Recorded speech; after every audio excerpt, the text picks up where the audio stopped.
Hey guys, welcome back to another episode of the 300s podcast. My name is Red, and as always, I will be your host. And today, we're sitting here with Joey B. How's it going, Joe? Not bad. How are you? I've had better days. We just got off the links, and it might be our worst day ever. I don't know how to feel about that. Pretty horrific. For two subpar golfers, we played subpar for subpar. We embarrassed ourselves. We embarrassed our families. We embarrassed the golf course. Yeah, I mean, I gotta say, it's one of those sports where, for whatever reason, you just kind of expect to play well, even though you play maybe once a month if you're lucky. And we go out there and, you know, you hit about 200 balls and you say, why the fuck are we so bad? Like, oh, I haven't played in 6 weeks. Yeah, you definitely get up to the first tee box and you say to yourself, this feels good, this feels right. And then you barely hit the ball, or you stroke it right into the woods, and the people you're playing with look at you like you're a retard, and you just hate your life. It's one of the few sports where having a six-pack before noon actually improves your performance. At least improves the way you feel about it, yeah. That's really all that matters. We're out there to have fun. Yeah. We're not trying to make the tour. No. Yeah, mate. All right, so let's get into some of the topics we're going to talk about today. One of them, our boy Tom Brady was on the Oprah Winfrey show, whatever the O Network show is these days, and was talking about his life with the Patriots, his Tony Robbins gig, TB12, all that. And I can't hide the sneaking suspicion that Oprah's trying to fucking submarine the Patriots. Yeah, I mean, it's well documented, my feelings about Oprah, where she's pretty much, anyone could have been Oprah when Oprah became Oprah, and she's just kind of a talking head, kind of a puppet. But when it comes to what Brady said, it's pretty clear now. I think he's realizing that he can't play forever, he can't have the success he has forever. At some point, even as he continues to play well, the Patriots around him aren't going to. And I think he finally realizes that maybe him playing to 45 and still winning titles just might not happen. Yeah, just to tee up that quote of what egged that on, Oprah was asking him when he thinks he'll play to, and Brady said to Oprah, quote, "I think about it more now than I used to. I think I'm seeing there's definitely an end coming sooner rather than later."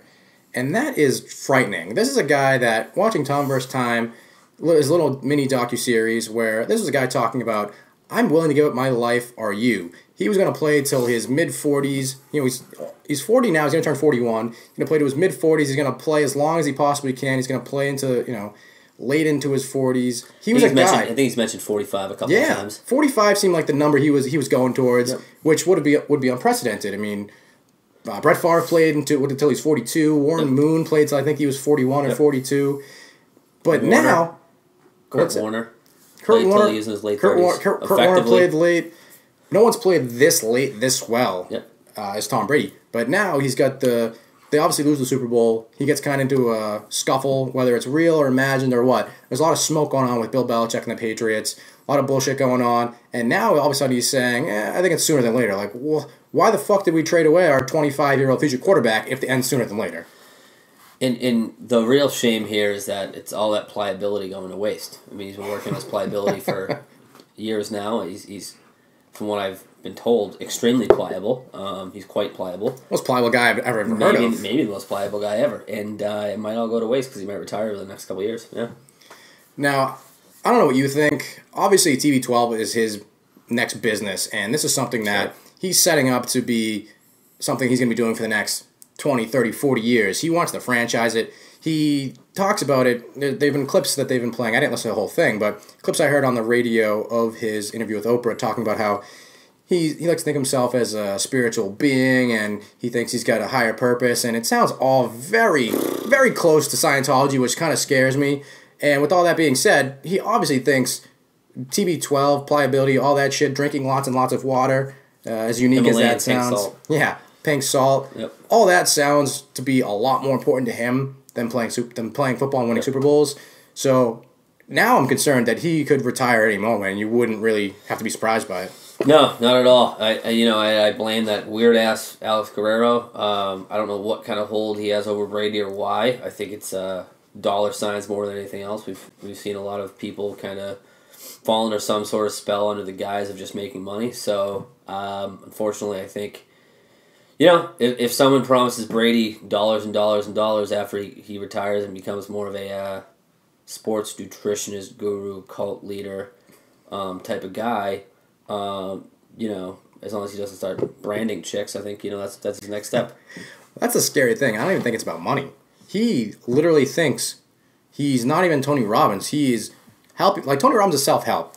Tom Brady and Alex Guerrero think they're setting up people to be better physically, live longer, be more pliable, be more hydrated. Well, they've also they've already hooked Tommy Curran.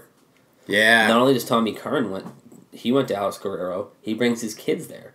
Yeah. Which is just very creepy, very odd that you're bringing your 10-year-old son to some professional sports trainer for a hockey injury. I mean, when you're that age, you break your arm, you let the air get at it, rub some dirt on it, it heals. There's no need to be going to Alex Guerrero when you're 10 years old.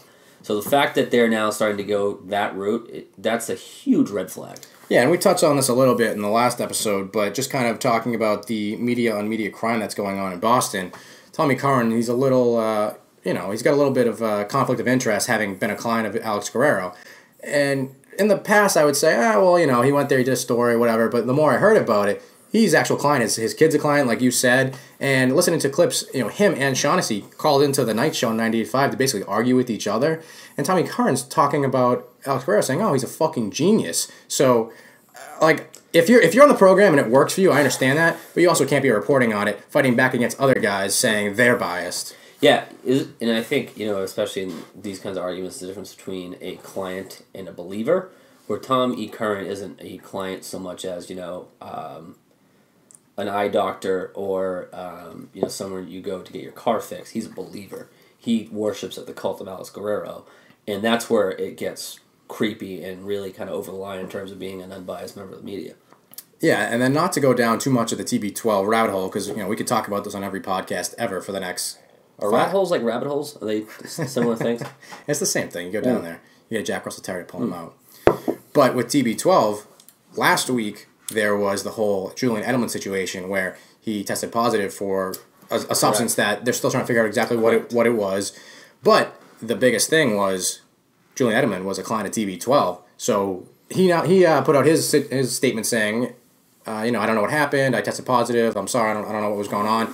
Literally, moments later, Alex Guerrero's coming out saying, wasn't us. TB12 had nothing to do with this. TB12 is legal. We're doing shit the right way. Yep. So for Alex Guerrero and Tom Brady, people are asking whether it's fair or not. Are they running just a PED factory out there? I mean, I don't think so, because I think if you're Tom Brady and you want to be the next Tony Robbins, you want to be a guy who's setting up his next business for the 50 years, you can't fucking risk that. You can't even pretend to be near anything even remotely unethical or banned by the NFL. Well, even to go beyond that, clearly Alex Guerrero, TB, and TB12 aren't the people you want with you in a foxhole. I mean, they could not be quicker to throw Edelman under the bus and say this is something he did by himself. And that's Brady's boy, too. When really,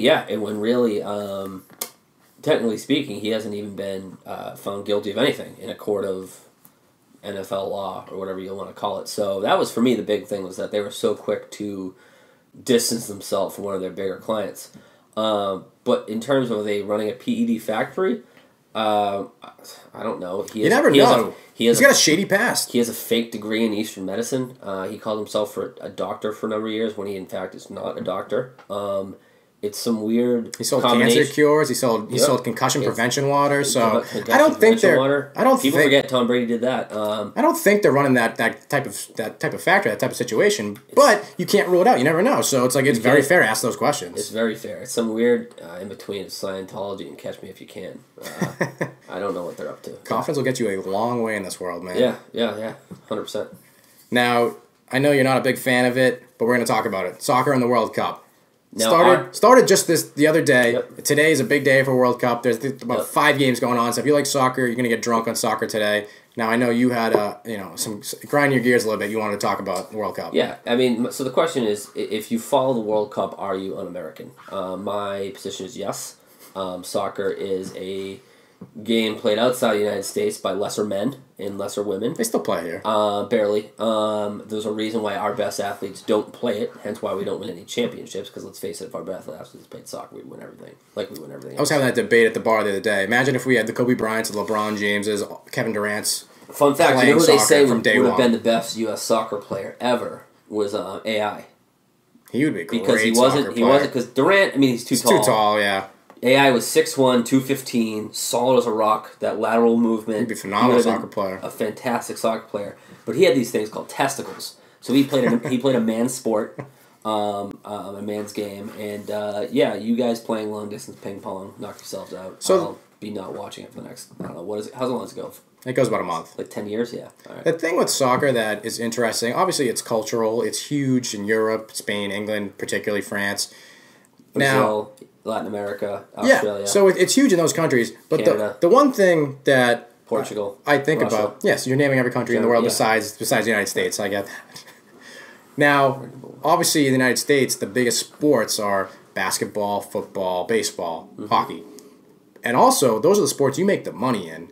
Now, in Spain, England, France, where you're going to make the money, it's soccer. If that was the sport here, if you were, a kid growing up in the inner city and you looked and you saw, all right, if I could develop a good shot from the corner and, I have a good penalty kick, that's the way I'm going to make $20 million a year, not necessarily playing in the NBA. That could be a whole different world. So, obviously, the MLS is never going to be there, despite what soccer fans will tell you. MLS is never going to get there in this country. I wonder, one, if we put our best athletes there, we would just rip off World Cups after World Cup. Like, we're the biggest country. We have the most people. We're bound to have some of the best athletes in the world. Yep. Yeah, no one gets hit in soccer, so it's boring. They act like it. They act like it. They act like this. But they do the same thing in the NBA, though. Yeah, NBA still is contact, though. There's still... but yeah, you definitely said it right. They're definitely... it's not an American sport, so our best athletes don't play it, and that's why our best athletes make more money in other sports. I wouldn't be shocked in the end, even though England has a similar climate to us. I wouldn't be shocked it's also a climate thing. Obviously, it's harder to play a game like soccer year-round. Yeah, you can't play soccer in New England. Even though we have bubbles and that kind of thing. Yeah, same thing why New England doesn't produce as many... baseball players, football players, anything like that. Like, historically, New England's the best for hockey. We have it's cold. athletes. It's cold 9 months of the year. Yeah, we just, not a greatly athletic place. We can drink a lot, we can yell at people, and that's about it. A lot of comedians come out of New England.